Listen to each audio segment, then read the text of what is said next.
Ticket दे देंगे तो टूट जाएगी कि नहीं? नहीं टूटेगी। टिकट जन अधिकार पार्टी से जो आएगा उसको दोगे कि वो सपा से बिरादरी का आ जाएगा तो उसको दोगे?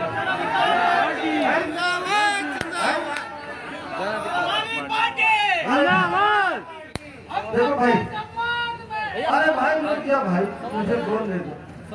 मैं ये बातें इसलिए आपसे कह रहा हूँ कि उनकी पूरी कोशिश है कि जन अधिकार पार्टी किसी तरह से खड़ी ना हो पाए। आपके आदमी को बीजेपी या सपा या बीएसपी टिकट दे रही है या पदाधिकारी बना रही है, इसलिए नहीं बना रही कि आपका भला हो जाए, इसलिए बना रही है कि जो आपकी पार्टी बन रही है वो बनने ना पाए। ये बात आपको समझना, और अगर ये बात नहीं समझेंगे तो जो मेरे साथ 4 साल पहले हुआ, जब मैंने शुरुआत की, बनारस में सबसे बड़ी रैली हुई, लाखों की तादाद में लोग आए, और लाखों की तादाद में जब बनारस में हमारी बहनें आई, आदमी आए, तो बीजेपी को लगा कि यार अब ये तो जन अधिकार पार्टी के साथ खड़े हो जाएंगे पिछड़ी जात के लोग, तो इनकी पार्टी खड़ी हो जाएगी, सत्ता में चली जाएगी। तो उन्होंने एक आदमी ढूंढा और उसको प्रदेश अध्यक्ष बना, और आप लोगों ने कहा कि प्रदेश अध्यक्ष बन जाएगा तो मुख्यमंत्री बन जाएगा।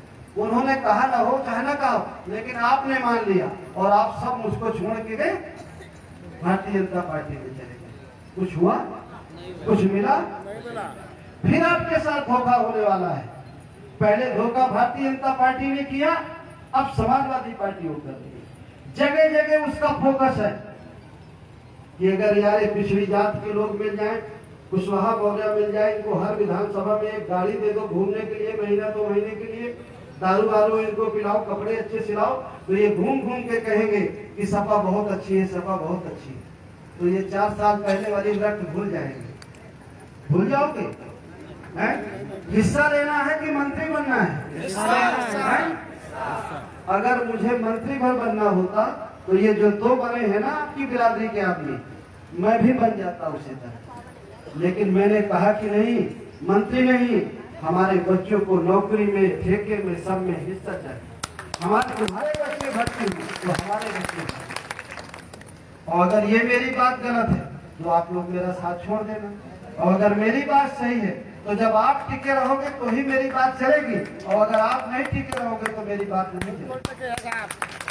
अगर आप ये कहेंगे कि नहीं हमारी जन अधिकार पार्टी है, हम जन अधिकार पार्टी के साथ रहेंगे, जो कुशवाहा जी कहेंगे वही करेंगे, तो ही बात मेरी चलेगी।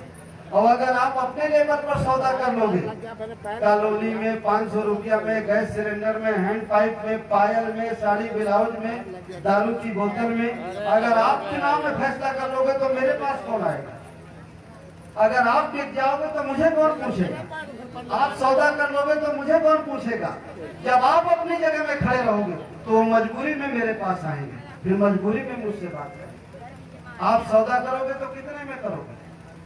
500 रुपया, 5000 में, कॉलोनी में, इतने में क्यों करोगे कि और ज्यादा करोगे? सौदा तो मैं भी करूंगा आपका, लेकिन जो मैं सौदा करूंगा तो सुनो, जो मैं सौदा करूंगा उससे कहूंगा किसान की फसल की कीमत सही मिले, किसान को खाद बीज सस्ते मिले, किसान को सिंचाई के लिए बिजली फ्री मिले, बच्चों को शिक्षा फ्री मिले, बच्चों को रोजगार मिले, इज्जत सम्मान से रहने का मौका मिले। मैं ये सौदा करूंगा, और अगर मेरा सौदा ठीक हो तो मेरे साथ रहो, और अगर आपका सौदा ठीक हो तो आप अपने साथ रहो। इसलिए ये बातें आपको समझना होगा। मैं खाली आपके लिए शौक में और वो करने के लिए नहीं आपके बीच में आया हूँ, मैं सही बातें बताने आया हूँ। ये बातें कोई जल्दी से नहीं कहेगा। मैं आपके बीच का हूँ, मैं आपकी पीड़ा जानता हूँ, किसान की जानता हूँ, मजदूर की जानता हूँ, अपनी बहन बेटियों की जानता हूँ, जो हमारे बच्चे पढ़ रहे हैं, बेरोजगार घूम रहे हैं, उनकी पीड़ा जानता हूँ। और कोई रास्ता इसके अलावा है भी नहीं आपके पास। अगर और कोई रास्ता होता तो मैं बेवकूफ थोड़ी वो रास्ता बताता। ये लड़ाई आपके और हमारे बच्चों की लड़ाई है, उसके हक अधिकार की लड़ाई है। ये लड़ाई कोई और नहीं लड़ेगा। हमारा वजन उठा के कोई हमें दूसरा बेतरनी पार नहीं लगाएगा। हमको अपना वजन उठा के चलना पड़ेगा, तभी हम इस लड़ाई को जीत पाएंगे। आप ये सोचते हो कि कुशवाहा जी कह रहे हैं या ये मंच में बैठे लोग कह रहे हैं तो ये अकेले लड़ाई जीत जाएंगे, ये लड़ाई हम नहीं जीत पाएंगे। आप हम मिल करके सब अपने अपने बच्चे की लड़ाई लड़ेंगे तो ही ये लड़ाई हम जीतेंगे, अन्यथा अकेले अकेले इस लड़ाई को हमें नहीं जीतना। इसलिए आपको आज जब घर जाइए तो मेरी बात को सोचिए। पुराने जमाने में लोग कहते थे राजा भगवान का रूप होता है। मैं बता रहा हूं कि आज का राजा भी भगवान का रूप होता है। जैसे वोट देकर के आप जिताते हैं, सारी शक्तियां उसमें भगवान की आ जाती है। गोरखनाथ मंदिर से योगी जी कहते तथास्तु तो कुछ नहीं होता। आज कहें तथास्तु सड़क बन जाए तो बन जाएगी, आज कहें कि तथास्तु बच्चा दरोगा बन जाए तो बन जाए। वहां से गोरखनाथ मंदिर से कहते तथास्तु दरोगा बन जाए तो नहीं बने। ये ताकत सरकार में है और सरकार आपके वोट से बनती है। सरकार तो आप अपने बच्चे के लिए थोड़ी बनाते हैं, अपनी बेटी को बचाने के लिए थोड़ी बनाते हैं, गाय माता को बचाने के लिए बनाते हैं, भगवान का घर बनाने के लिए बनाते हैं, अपना घर बनाने के लिए नहीं बनाते। भगवान का घर जो सबका मालिक है, सबका घर बनाता है, उससे भी बड़े आप हो जाते हैं, उसका घर बनाने के लिए आप वोट देते हैं। अरे अपना घर बनाने के लिए भी सोचो, अपने बेटे और बेटी का घर बनाने के लिए सोचो, गाय माता को बचाने के साथ अपनी बेटी को बचाने की सोचो, अपने बेटे को बचाने को सोचो। थोड़ा सोचो। आज जब सब लोग घर जाना तो मेरी बात को सोचना कि बाबू सिंह कुशवाहा आए थे, क्या सही कह रहे थे क्या गलत कह रहे थे। किसान भाई 1 साल से दिल्ली के बॉर्डर में बैठे।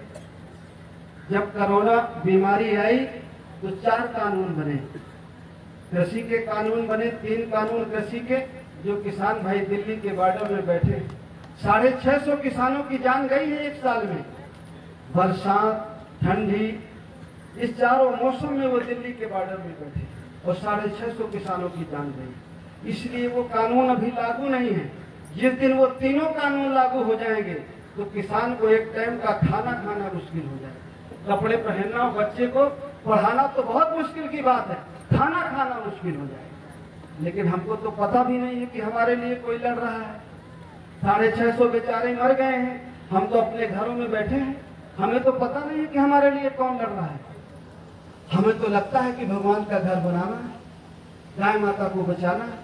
कौन हमारे लिए मर रहा है ये पता भी नहीं। बाबू सिंह कुशवाहा क्यों चिल रहा है ये तो समझ में नहीं आ रहा है। हम तो मस्त है अपने घर में, दारू की बोतल मिल गई, कॉलोनी मिल गई, गैस सिलेंडर चूल्हा मिल गया, हमारे घर से जाग गया तो मिला, ये भी नहीं समझ में आता है। जिस दिन वो तीनों कानून लागू होंगे ये देश का किसान किसी काम का नहीं बचेगा, ना जमीनें बचेगी ना कुछ बचेगा। बिजली का कानून बना, आप लोगों के कुछ ट्यूबवेल लगे हैं।